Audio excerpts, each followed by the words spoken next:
Why I quit competitive games. Now, has anybody been addicted to a competitive game before? I think most people have that play online video games. For me, it was League of Legends. I feel like it put its crack pipe deep down my rectum and just took hold of my entire soul. So I wanted to check this video out. When I was a kid, my one true love was video games. I would sit down and play for hours on end just to pass the time. Bro, Very quickly, I fell into the world of competitive gaming, with one of the first games I remember playing sort of competitively being Mortal Kombat X.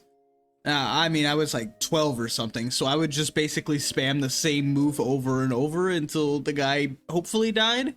And I wasn't like super into it or nothing, but I did dump a bunch of hours. This feeling of taking someone down who had way more wins than me was a feeling like no other. I learned new combos as I got older, but quickly discarded it for something new.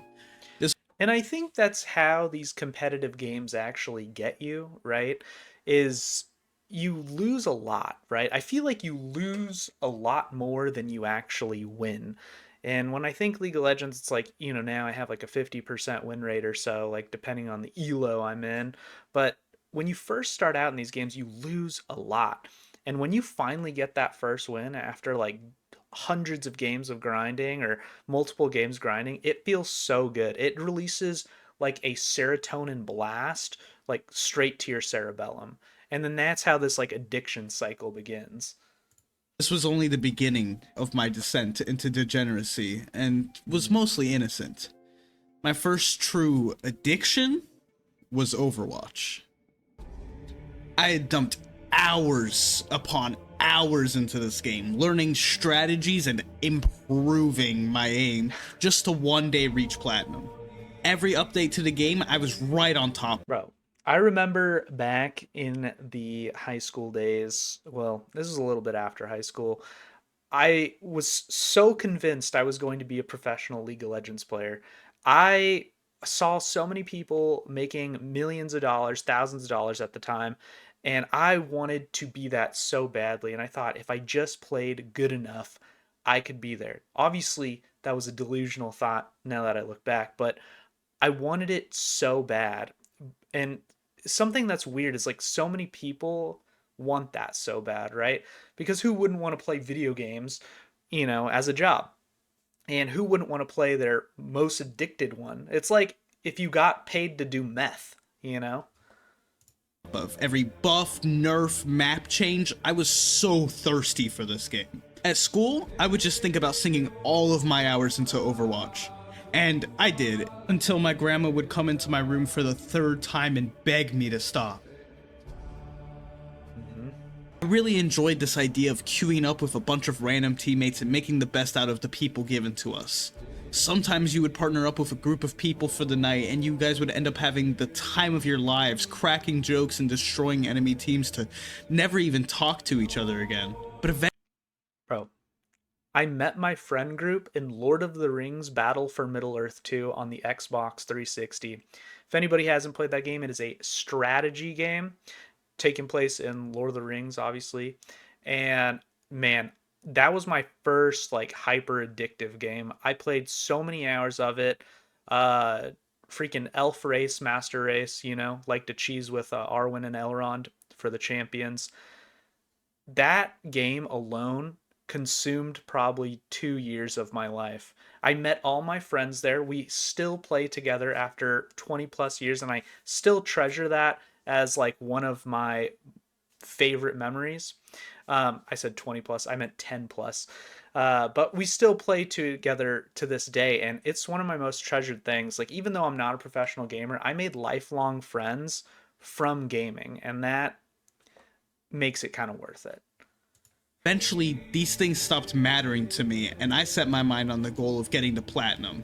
By the end of 700 hours, I finally made it, but my love for the game was beginning to fall apart. The game had changed so much from what it once was. The meta was becoming this boring sit behind two shields and just shoot from long range until one of us had our shields break down.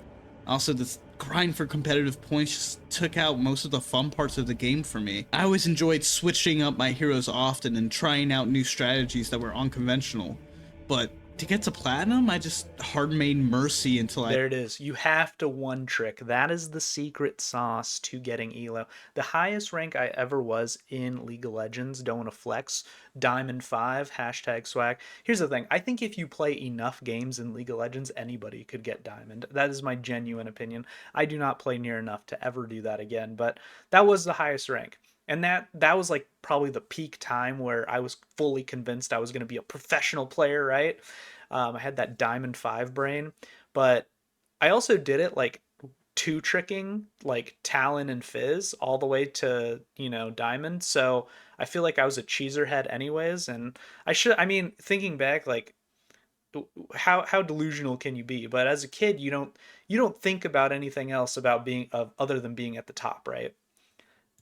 eventually crawled my way into platinum, not even learning how to play DPS really ever. Eventually, I got burnt out of this game. Plus, I mean, a new game had been catching my interest.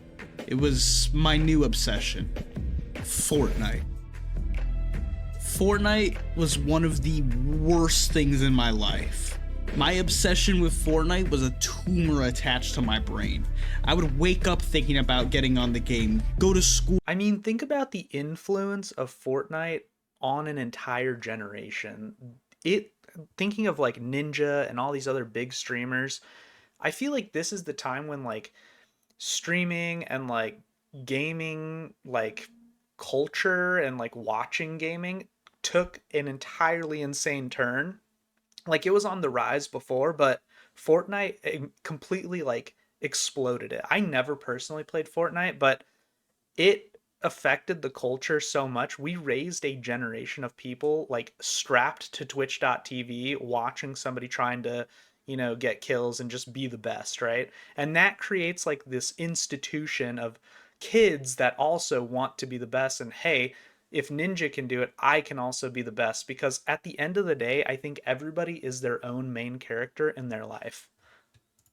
Talking amongst my friends about the new updates Or at least coming they out feel instead of that paying way. attention in class. When I first played Fortnite was way back in season 2 of chapter 1. That was December 14th, 2017. And for 2 years straight until they released chapter 2, Fortnite was my breakfast, lunch, and dinner. I would probably average 8 hours on Fortnite every day. Why do homework? Why socialize? I could just get better at this random ass building game and I'm sure I'll do just fine in life. I would wait up until 6 a.m. just so that Fortnite would release stink bombs and I would be the first ones to use it. Oh, when a new season dropped, I knew every last thing within the first couple of hours. I would grind all the missions immediately and get my battle pass to the very end just to have that skin that showed me of this. Bro, you play League of Legends, you know everything before the patch even drops, right? Like you are paying such close attention, such hyper attention. I mean, when you play a game to this level, you memorize things. It literally becomes a reactive function of your body, knowing the like what happens in the game, the abilities, like the characters, different types of changes. This all becomes basically reactive to you. It's a second nature almost. Accomplishment. I was using this system to give my life meaning at the time. Completing the battle pass gave me purpose, no matter how stupid that sounds. I would play the same game day in and day out, just for a chance for being number one in this huge lobby of people. There was so much I could have focused on in my actual life, but I was too scared to face what I had already done to myself. I was rapidly falling behind in school, neglecting. And that's the thing, right? Is like that I failed English because of League of Legends, right? I mean, the problem is like you get so consumed and then you finally see like the damage it's doing on your life and you feel like it's almost too late, and then your need to become like a professional player, be the very best. You're like, I can turn it around if I just play one more game, if I just play one more game, try a little bit harder. It's it's literally drug addict mentality. You know what I'm saying? My own hygiene, and I decided that the only thing I cared about was being number one in a video game. It made me feel as if I was actually accomplishing something, but really what it made me accomplish was another day decaying, another day avoiding all my responsibilities, another day doing literally nothing with my life. And I was okay with that because I reached number one in a video game. It's pathetic. Slowly, I stopped even getting better at. But that's the thing, right? You never reach number one. You will never be the best. And it is one person that ends up being the best. It's like a rotating 500 people in a vast pool of millions that actually have the potential to do something like that. The game. I would just stare at the screen and hope that I win. Not trying to strategize, no training, just sit down, lose, load up again, lose, load up, lose. It was that until it was time to sleep. You know what that is? That's ego, is what it is. Eventually, like I hit a point in League, and maybe this was my own fault, but you know, it actually was my own fault. I hit a point with in my ego that I felt like I knew the game, and eventually it became like the second you think it's your team's fault or some other ancillary fault, that's when you start becoming bad at a game. That's when you start declining in skill at the game because you are no longer accepting that you are at fault to some degree and you have areas to improve. Because the reality is you always have areas that you can improve. Becoming a actual robot for Fortnite. And after this, it only got worse. I stopped caring about even improving in the video game that I was playing. And in real life, COVID was about to hit. And with COVID came my newest, worst addiction, League of Legends. Yep. 2020 was a Yep. terrible year That's for a right, lot boys. of us. I was held up in my house, and if I wasn't paying attention in class before, then I really wasn't now. I would just sleep through my classes, and slowly I started going literally insane as I lost motivation to even get out of my bed. Yeah, that's the riot crack pipe specialty going deep in your veins and making a baby in your boy uterus. It is setting a seed in your cerebellum and it is going to be set off for years to come. I needed a way to pass time that wasn't just staring at my wall, so I had to figure it out. So I took out my junk ass laptop onto my bed where I now spend all of my day unless I had to like take a shit, and I booted up League of Legends. The perfect way to waste hours at a time. I didn't even care about actually strategizing. That would take too much of my brain. I would just throw myself into the enemy champion over and over and hope they just feed to me. People. This guy looks exactly like every one of my top laners. What he just described is exactly how I think of every single one of my junglers and top laners. I'm just kidding. I am a jungler, and people who talk shit to junglers, you're bad too. All right, let me just say that. Would light me up in the chat just, how do you not know that you need to have the jungle warded at 2:30? That's when the jungle ends their camp and they're most likely going to gank you and you need to. Let me tell you something. League of Legends chat, you are forged in the flames, all right? You are forged in the fire and become a stronger individual or you break mentally. Either one, you know, it's like Darwinism. You evolve or you die. That's the reality of it. Mute. Or you mute. Yeah, or you mute. And I would just keep clicking and clicking, using websites to tell me how to build my characters without even reading what items do. At this point, it wasn't even just wasting my life playing video games. I feel like you can really build an amazing hobby out of playing video games. I'm of the opinion that video games in their own way are art. I really enjoy seeing smaller creators showing their creativity and their intricate stories through gameplay. Immersing yourself into a new world and coming up with solutions to a game's challenges are rewarding and genuinely good for you sometimes, I believe. Even these competitive games have so much. I think now at the point that I am in my life, almost 30, not 30, okay? I am 29. I have turned gaming into that, essentially a therapeutic release, right? I haven't turned it into this addictive personality type thing. I have a wife, you know, we're planning to have kids. I have more responsibilities. And I'm happy to have those responsibilities. I'm happy to have the life that I do. And I'm happy that I didn't absolutely bumfuck the rest of my life playing League of Legends. I'm glad I was able to step back and realize some things that are important because a lot of people don't.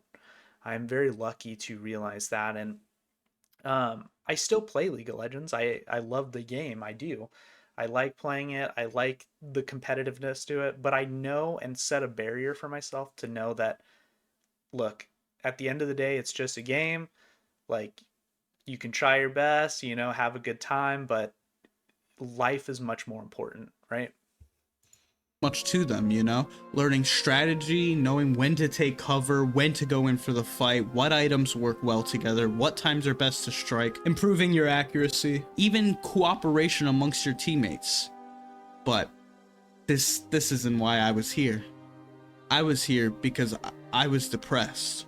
I didn't give a single shit for strategy. I was just watching time pass at this point. Not only now was I accomplishing nothing in real life, but I even gave up on working on my skill for the game. I would load up the game just so that there would be some. That he's right. That is a symptom of depression, and I think people that do get addicted go through this at some point to some degree. It's like reaching your lowest low, because when you're depressed, you basically are just going through the motions. You, like you said, you load up a game, you play the game, and it is what it is, and you just do that until the day is over. And it sucks to feel like that. It is a complete drag to feel like that.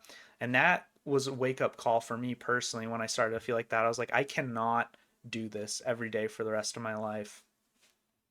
Something happening in front of my eyes, waiting for life to change, waiting for the day I wake up and just understand what I need to be doing. But let me describe a situation for you. Let's say you have some boys that you play with on the regular, and you're the only one on that day. No other friend gets on, nobody comes on to talk in Discord chat, nothing. It's just you. Doesn't that make you feel just absolutely terrible? Just so alone? Yeah. will never be a day like that. If you want or need change, you need to be the one to implement that. I was waiting for change, but I was scared of it at the same time. Change will feel terrifying to you, but the best way to overcome this fear is to control the change. Don't just let it come to you. Be the reason things are changing in your life. Take that new opportunity. Ask out the girl you've liked for years. Do something risky for once. At first, you will be so nervous, and you will fail sometimes. Yep. But failing is just another word for growing. You will come out of those experiences. Think about it just like how you would try to be better at League of Legends or whatever competitive game you play. You change one thing or watch a streamer or try to do one thing better. Try to do that and apply that to your actual day-to-day life. Think about what you did that day and what is one thing you can improve on. What is one thing you can improve on, over the next course of the week? Like making attempts, trying things, taking risks, like these are all human things that we need to fill and do to lead successful like lives. I'm not a hashtag therapist or anything, but it seriously helped me and people in this similar situation. That's just my advice. Stronger, and sometimes you will go for that radical change that will improve your life and you will get exactly what you want. You cannot just wait for life to change. Life will change, but if you just let it change without at least giving your best effort to make it a change that you are passionate about, if you choose to ignore what you know needs to be done, then you will always be a victim to the world instead of taking control and becoming your own. Competitive games put me into a loop of nothingness. I only was able to overcome this by putting down the game and asking myself, what do I need to change in my life? And then I needed to start taking the steps. It was very overwhelming. That's literally why I'm married, right? I got, married almost 9 years ago now. I got married when I was 21. I saw this girl in my biology class in college, and I just absolutely, had to talk to her. And I took that risk. If I was still in my same depressive state, that's something I never would have done.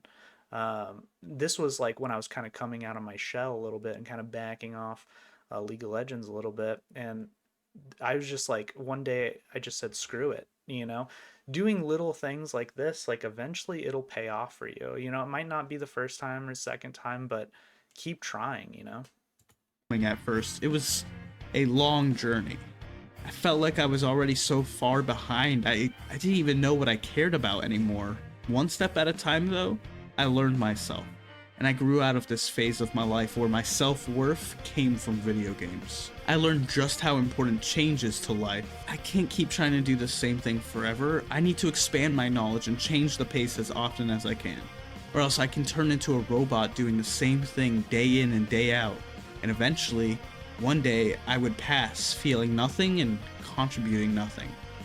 So, I finally let go of my elo and grew as a person, and I cannot be happier. I'm sure there are a lot of other reasons why others would quit competitive games. No one person can be the same, and I'm definitely a little weird, but maybe there's someone out there like me who this touches, and that's all I can hope for. But for now, I hope you guys have a good night, or day, or whatever. Absolutely amazing video. He is absolutely right. You guys, if you feel addicted like this, if you feel like this game is just controlling your life, that's because you're letting it. And the only way to fix that is to force your, just don't let yourself. You are your own worst enemy at the end of the day, and you can choose to change that. It doesn't mean you have to stop gaming, stop doing all the things that you like to do. And honestly, taking a step back adds a renewed love for the hobby itself. It doesn't become this thing that you have to do, or it doesn't turn it turns it back into a passion versus, you know, this grind that this grind towards a mountain that you'll never be able to climb. It's a setting realistic goals for yourself, setting these, happiness barriers that you can actually attain. So, great video.